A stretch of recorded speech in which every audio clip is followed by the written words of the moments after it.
everyone, I'm Marv Eisen of Timeless Dollar.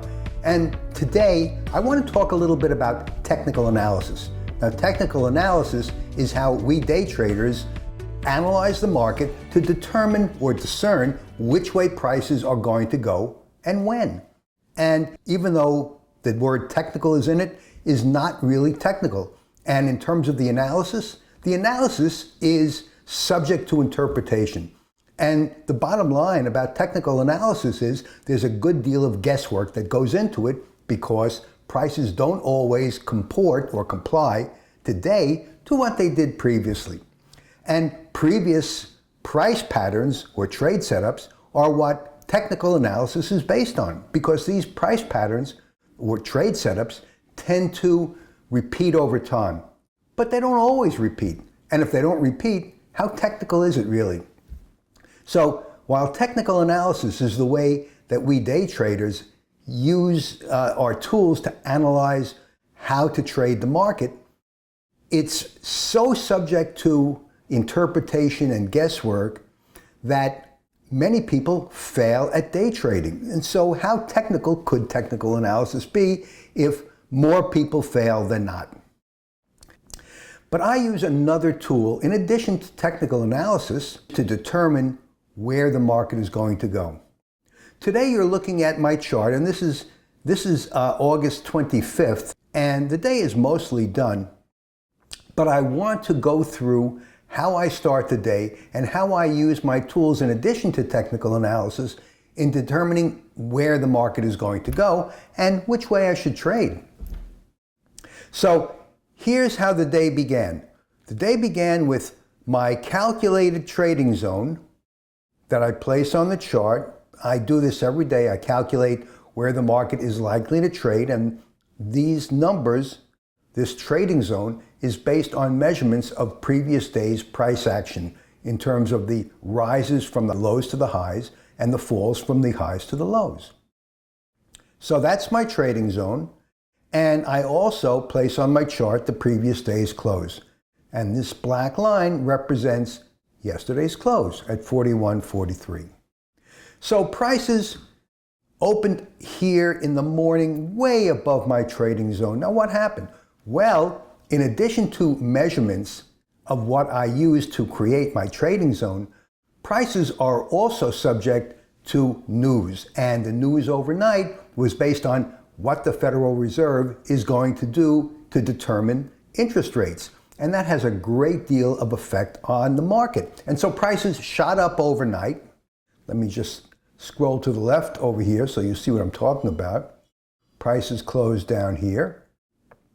Closed here actually. And look, overnight they gradually rose and then they shot up based on the news. So my trading zone was way out of kilter, not helpful at all in determining where prices should trade. But I do use my trading zone in another way. And I've spoken about this in previous videos, but it bears repeating. The trading zone determines the range that prices are likely to trade, in addition to the support and resistance. But the support and resistance I have to throw out today because of the overnight news. But the range, that's something else, and I can still use that. So prices opened up here at 41.50, gradually went through their morning gyrations, and then shot up in a 10-minute momentum move. And when it comes to technical analysis, momentum setups are one type of technical analysis tool, but they happen so quickly that sometimes it's impossible to get on.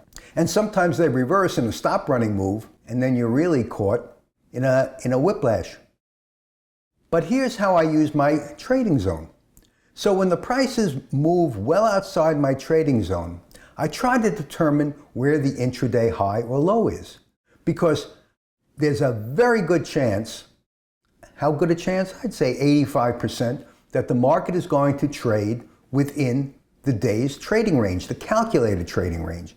And the calculated trading range for me today was 41.04 to 41.43. So that's a 39-point trading range, okay? So I want to find the intraday high or low. And today the market put in an intraday low right over here at the open, shot up over here before I even had my morning coffee, okay?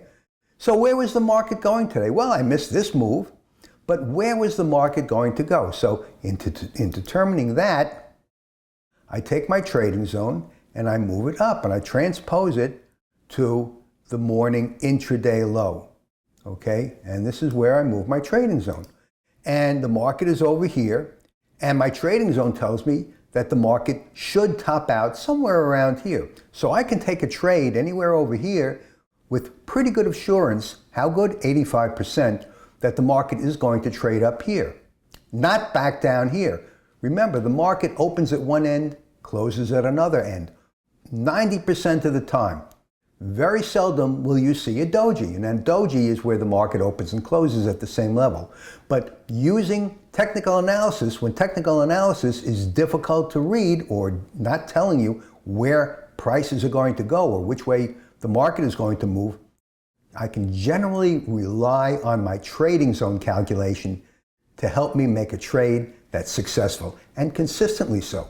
So that's my video for today. Thanks so much for watching. I'm Marv Eisen for Timeless Dollar. If you'd like to learn a little bit on how I teach trading and the 6 trade setups that I teach at timelessdollar.com, please go to my website at timelessdollar.com and click on my trading tools. I even have a free course that you can take advantage of, enroll for free. It's free, F-R-E-E-E, free, that talks about how to avoid the pitfalls that cost so many new traders money. Okay, thanks again for watching. Trade safely, use a lot of patience, and I'll see you in my next video.